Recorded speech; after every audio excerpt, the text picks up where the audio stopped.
El escritor y periodista Germán Santamaría fue uno de los primeros periodistas en llegar al armero desaparecido. Sus relatos, publicados en el diario El Tiempo, hoy son parte fundamental de la memoria de ese doloroso acontecimiento. Nuestro subdirector Alberto Medina habló con él. Salió de Palacio de Justicia a Armero en un margen de una semana. Yo estaba cubriendo el Palacio de Justicia. Yo estaba cerca a la Plaza de Bolívar cuando empezó el tiroteo y duré 38 horas ahí en la Casa del Florero. Yo presencié todo. Y si ustedes revisan en una hemeroteca la primera página del Tiempo de esos días, pues yo tengo las crónicas de todos esos acontecimientos del Palacio de Justicia de primera mano. Y una semana después viene lo de Armero. Entonces a mí me sacan del Palacio de Justicia y me mandan para Armero. Y yo siempre he dicho que el Palacio, la avalancha de Armero, sepultó lo del Palacio de Justicia. El escándalo, el juicio político. Entonces lo de Armero también tiene una dimensión política, porque a los 8 días que vino lo de Armero tan grande, se olvidó en gran medida lo del Palacio de Justicia. Como es en Colombia, ¿no? Que una tragedia tapa la otra. Y entonces, después de salir del Palacio de Justicia, de una semana trabajando 18 horas diarias en eso, terminé en Armero a las 6:30 de la mañana del 14, ¿no? Del día 13. Del día 13. Bueno, sí, no, fue el día 13 porque fue a la 1 de la mañana. 11:30. ¿A las 11:30? Sí. Yo llegué a Armero a las 6:30 de la mañana en un helicóptero que el Tiempo contrató. Yo quiero ir como por partes en este sentido. Germán es del Líbano, Tolima. ¿Qué tanto le impacta a un hombre que es tan cercano a Armero? Porque finalmente no son dos poblaciones lejanas, esa noticia. Mucho más de lo que yo conocí a Armero muy bien, porque el Líbano está a 40 minutos de Armero, pero mi familia tenía una finca, un terreno agrícola en la mitad del camino, desde el cual se veía Armero abajo. Entonces yo, siendo de Líbano, en toda mi niñez íbamos a Armero muchas veces. Yo conocí a Armero, sus calles, su iglesia. Me recuerdo el teatro de Armero. Mi primera película que yo vi en mi vida fue en Armero, en un cine que no tenía techo. Y ese pueblo por eso me conmocionó cuando supe lo de Armero. Yo estuve revisando la prensa de los periódicos porque yo leí en su momento esas crónicas. Yo trabajaba en El Tiempo. Los dos trabajábamos. Trabajábamos allá. Y usted era un muchachito ahí que yo no sabía que iba a llegar tan lejos, más lejos que yo. No, eso sí jamás. Pero entonces yo recuerdo mucho la lectura de esas crónicas y quise repasarlas un poco para hablar en esta entrevista. Y mire que me encontré en una de sus crónicas esto es textual. Armero era un pueblo blanco, como para que le cantara Joan Manuel Serrat. Hoy es apenas un horizonte de escombros, cubierto de lodo, piedras y azufre, como la canción de Joan Manuel Serrat, pero también blanca como el algodón, ¿no? Esa alusión a lo blanco. Vea, esa ¿Por frase, qué lo marca tanto? Esa frase yo no la recordaba. Si la escribí, pues está hasta bonita, poética. Es hermosa, ¿verdad? Sí. En medio de la tragedia, pues. Sí, en medio de la tragedia. Es que como yo conocía tanto el pueblo, entonces hay que ver lo que pasó. A las 12 de la noche me llamaron del Tiempo Rafael Santos y me dijo, mire, que parece que en Armero, Tolima, dijo usted de por allá, me dijo él, hay una tragedia muy grande, hay muchos muertos, algo está pasando. Necesitamos que usted viaje a Armero. Yo vivía en el barrio Niza, en Bogotá, y a las 6:15 de la mañana llegó un helicóptero, aterrizó en el parque de Niza, un parquecito, despertó a toda la gente del parque, del barrio, porque ahí nunca había llegado un helicóptero, y el helicóptero salí yo con un fotógrafo, Jorge Parga, que acaba de fallecer, un gran fotógrafo. Y entonces, a las 6:40 estábamos en Armero. Yo como conocía tanto Armero, entonces el helicóptero llegó a Mariquita y yo le dije al capitán, yo le decía, volteé aquí, siga, y de pronto yo vi una plancha, como una laguna, y donde estaba Armero, yo dije, uy, Armero desapareció. Porque yo inmediatamente entendí la magnitud porque yo conocía al pueblo, pero perfectamente. Entonces yo dije, no hay nada, se desapareció. Y comenzamos el helicóptero a dar unas vueltas, y yo al capitán le decía, voltee, voltee, voltee. Y entonces cuando vimos, vimos la terraza del hospital, que era un tercer piso. Y la terraza, sí, como era un tercer piso, alcanzó a quedar el último piso, la terraza por fuera de la avalancha, del lodo. Yo dije, aterricemos ahí. Y el helicóptero bajó 6:45 de la mañana. Y cuando se abrió la puerta del helicóptero, yo sentí un frío, que es muy extraño porque era un pueblo muy caliente, o es, que venía como un frío, una brisa. Y cuando yo me bajé del helicóptero, comienza la gente a salir del lodo desnuda alrededor y levantada las manos como zombies, como gente desnuda, gente herida, sangrando y gritando y pidiendo auxilio. Y el helicóptero prendió el motor y yo bajé con Parga. Y yo dije, esto es terrible. Entonces, nosotros la primera reacción fue tratar de subir gente herida, ni siquiera.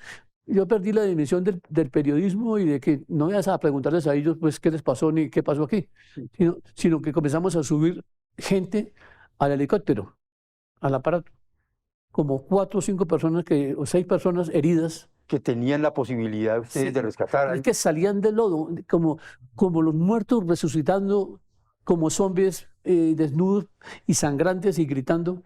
Y el helicóptero fue a Mariquita a llevarlo, y yo me quedé ahí.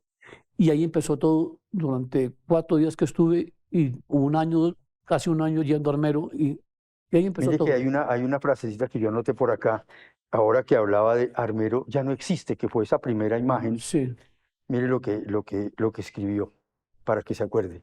El título era Armero ya no existe. Y decía, desde lo que fue Armero, Armero ya no existe. Estoy de pie sobre la plancha que fuera la terraza del hospital. Y veo un inmenso playón de arena, una superficie limpia, todo como una gigantesca rampa pavimentada. Ahí, a mis pies, yacen 15.000 personas muertas, sepultadas, enterradas para siempre. Entonces, yo dije, esto tuvo que ser un golpe muy fuerte para Germán, ver esa imagen. Sí, tal vez se pueden reunir las dos metáforas que usted leyó pasada, porque el pueblito blanco, porque al menos le llamaban la ciudad blanca. ¿Por qué la ciudad blanca? Porque era una ciudad algodonera. Era la capital del algodón en Colombia y tenía muchas casas blancas, pero era fundamentalmente por el algodón. Era la capital algodonera de Colombia, Claro. con grandes haciendas de algodón. Entonces, por eso el pueblito blanco de Serrat, yo tenía como la memoria y verlo de una manera sombría, de una manera oscura, en ese lodo, que era un lodo oscuro, era un pantano terrible, y la gente saliendo como los muertos resucitando. Entonces era como la poesía, no la poesía, sino la épica o la tragedia de la muerte, que a veces la muerte se ensaña sobre lo que es bello, lo que es bonito. La muerte nos quita lo mejor de nosotros mismos. Hay un capítulo muy particular ahora que hablaba de Jorge Parga, porque lo acompañaron Parga, Ángel, Carlos Caicedo. Carlos Caicedo, sí. Hay un reportaje en particular, una crónica en particular que habla de los fotógrafos. Mía. Suya. Yo todo estoy hablando de la... Esa no la recuerdo. No, dice los fotógrafos. Pero de pronto hay un episodio que usted cuenta ahí, y es que, claro, ellos estaban haciendo sus fotos, usted estaba también recogiendo sus impresiones, y en un momento dado se encuentra con Carlos Caicedo, se abrazan y se ponen a llorar. Sí, ¿Recuerda ese episodio? sí. Pero me acuerdo porque la tragedia es el miércoles, y el viernes, hacia el atardecer del viernes, es cuando nos cuentan que hay una niña en el lodo, enterrada en el lodo. Y llego hasta donde está la niña. Voy, se le toman las fotos a la niña Omaira Sánchez. Estamos ahí 15 minutos, 20 minutos. Todavía no ha llegado nadie. Solamente estaba un socorrista y un policía, no más, y nosotros. Después llegan más periodistas. Entonces analizamos la situación que no podían sacarla porque estaba aprisionada de manera de la parte del cuerpo de abajo con la plancha de la casa de ella o de otra casa, que se necesitaba una motobomba para sacar el agua. Que era como sacar el agua del mar, ¿no? Como sacar el agua del mar, que fue el otro día cuando yo llevé la motobomba. Entonces, o llevamos. Entonces, cuando le tomamos las fotos y todo, y fuimos al helicóptero para volar a Bogotá. Ya estaban las 5 de la tarde y comenzó a nublarse y a llover un poquito y el helicóptero no entra a Bogotá, y nos quedamos. Y yo le dije a Caicedo y a Ángel, vámonos para Bogotá porque me voy a conseguir una motobomba. Y fuera de eso se va a cerrar el cielo y nos quedamos varados. Y entonces, entonces miramos otra vez hacia donde está la cosa, allá la niña, y Caicedo y yo, que Caicedo era un gran fotógrafo, un gran artista, nos damos cuenta de que es una cosa muy grande, muy terrible.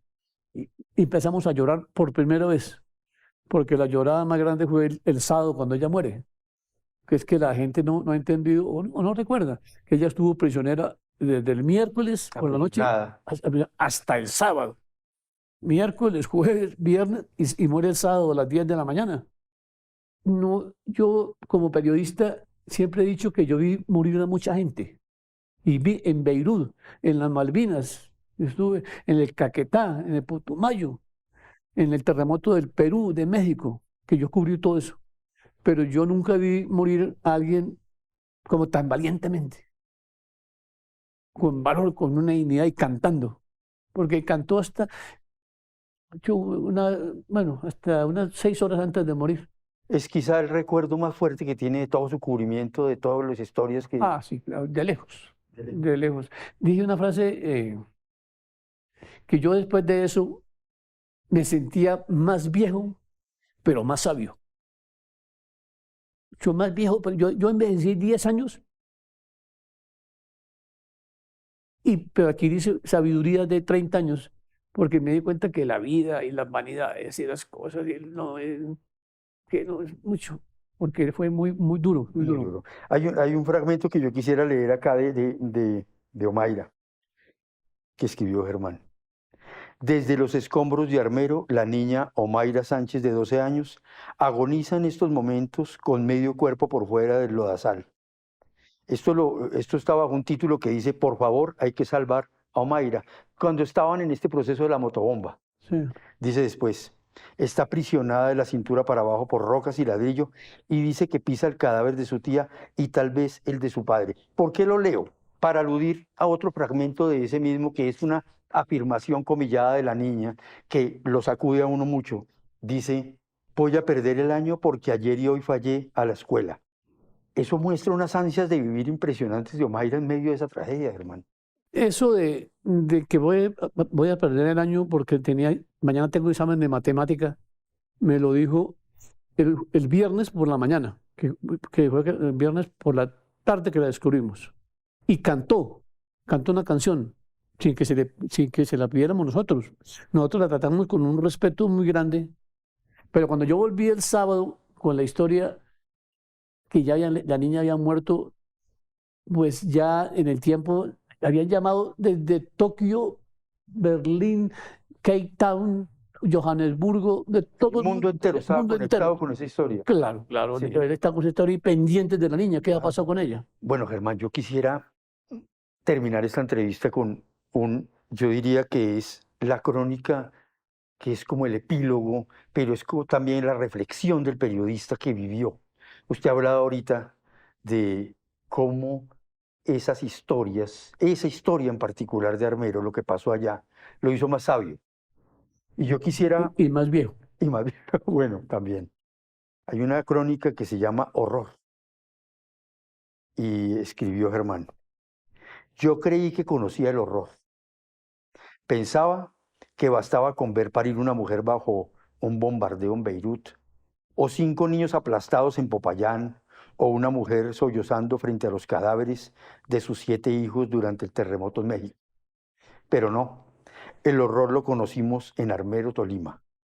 Tuve la sensación de odiar a Dios, a Marx, al gobierno, a uno mismo, odiar sobre todo a los que están vivos, a los que están sanos en el mundo, querer asesinar a los que este fin de semana bailaron o simplemente se rieron.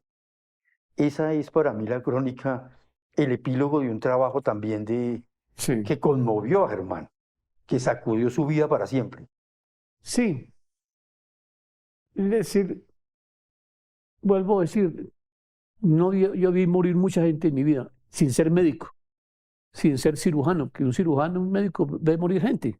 Los médicos ven morir gente, pero los periodistas somos, después de los médicos, posiblemente los que más vemos morir gente en directo. Y yo vi morir mucha gente en directo delante de mí.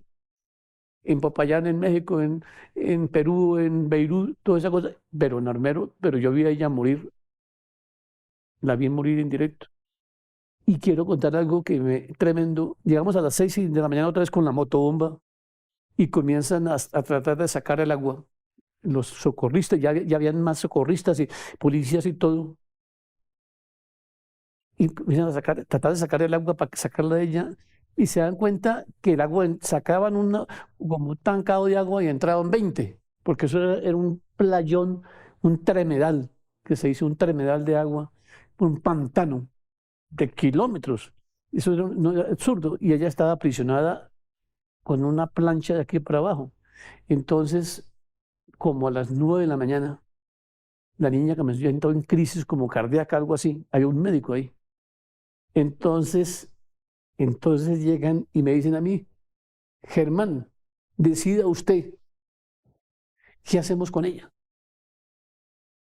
Sí, con ella es como arrancarla, pues, entonces yo me dijo un médico y un policía, ¿entiendes? Y yo les dije, ¿pero qué les pasa a ustedes? Y dijo, no, como usted dice que publicó esta historia y usted está aquí viniendo todos los días, vino ayer y vino... Y dije, no, pero yo no puedo decidir sobre la vida o la muerte de esa niña. No me echen a mí, por favor, no me echen a mí sobre eso, no sean... Y yo les eché Una carga muy pesada. le eché un madrazo. Entonces yo dije, no, a mí no me echen, no me echen esa responsabilidad, Dios mío, yo no puedo decidir sobre eso. Entonces pasaban los minutos y entonces comenzó la niña como en agonía. Entonces yo me tapé la cara y yo me fui caminando como 10 metros a distancia. Pues y cuando sentí la gritería, yo volví y ya ella estaba muerta, estaba desgonzada así, su cabeza. Entonces me dijeron, ¿y ahora qué hacemos con ella? Entonces yo dije, eso sí, yo tomé la decisión. Yo le dije, mire, ella luchó por su vida aquí, ella aquí batalló, aquí vivió y aquí murió, dejémosla ahí, suéltela.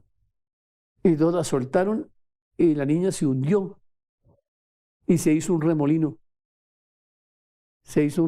como en el agua,